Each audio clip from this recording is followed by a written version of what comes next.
என்பதுதான் குற்றச்சாட்டு.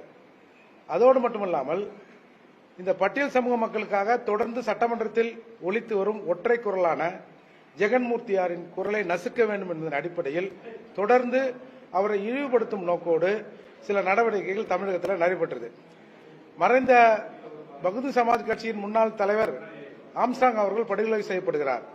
அந்த படுகொலையில் ஆம்ஸ்ட்ராங் அவர்களுக்கு லைஃப் த்ரெட்டன் இருக்கிறது என்று சொல்லிவிட்டு நாங்கள் விலகி நின்று கொண்டோம் அப்படின்னு சொன்னாங்க. அதிலிருந்து தொடர்ந்து இந்த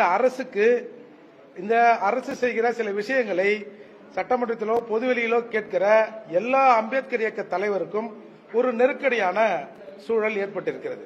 அதே போல அம்பேத்கர் இயக்க தலைவர்கள் மட்டுமல்லாமல் இங்க இருக்கிற இந்த அம்பேத்கர் இயக்க மக்களை, பட்டியல் சமூக மக்களை சென்னையை விட்டு அப்புறப்படுத்துகிற அந்த மண்ணோடு இருக்கிற தொடர்பை அழிக்கிற வேலையை தொடர்ந்து தமிழக அரசு செய்கிறது. இதை தடுத்து நிறுத்த முற்படுகிற எல்லா தலைவர்கள் மீதும் அரசு காழ்ப்புணர்ச்சியை கொண்டு நடவடிக்கை எடுக்கிறது. அதோடு மட்டுமல்லாமல் தமிழகத்தில் அது காவல்துறையாக இருந்தாலும் சரி, எந்த துறையாக இருந்தாலும் சரி, பட்டியல் சமூக அதிகாரிகள் தொடர்ந்து பழிவாங்கப்படுகிறார்கள். எனவே ஒரு இன்செக்யூர் நிலை இங்க தமிழகத்தில் ஏற்பட்டிருக்கு. இந்த பட்டியல் சமூக தலைவர்கள் மீதான தாக்குதல் குறித்து ஐநா மன்றத்திலும் 2 நாட்களுக்கு முன்பு அது புகாராக தரப்பட்டு அந்த புகார் நாளை ஐநா மன்றத்தில் மனித உரிமைகள் பிரிவில் விசாரணைக்கு வருகிறது. இந்த நிலையில் தமிழகத்தில் இருக்கிற அம்பேத்கர் இயக்க தலைவர்கள் ஒருங்கிணைந்து தமிழக கவர்னரை சந்தித்து புகார் கொடுக்க இருக்கிறோம். அதன் அடிப்படையில் தான் இன்றைக்கு இந்த கூட்டம் நடைபெறுகிறது.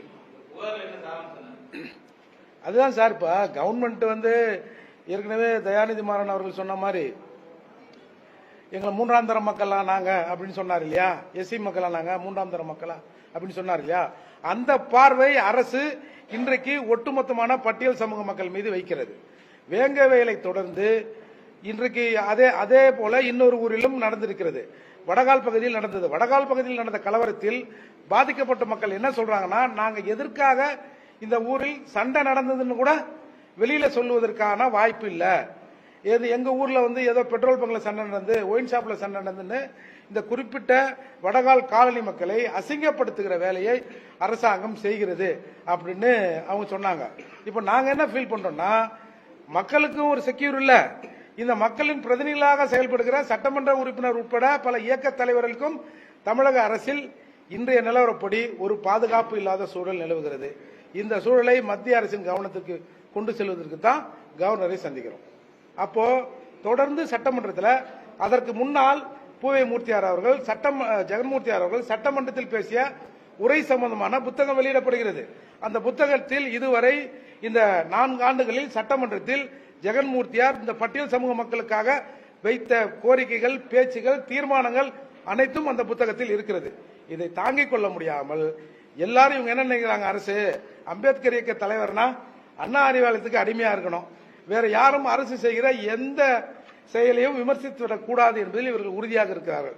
எனவே தான் இங்க ஒரு இன்செக்யூர் நிலை தமிழகத்தில் இருக்கிறதா நாங்க உணர்றோம்.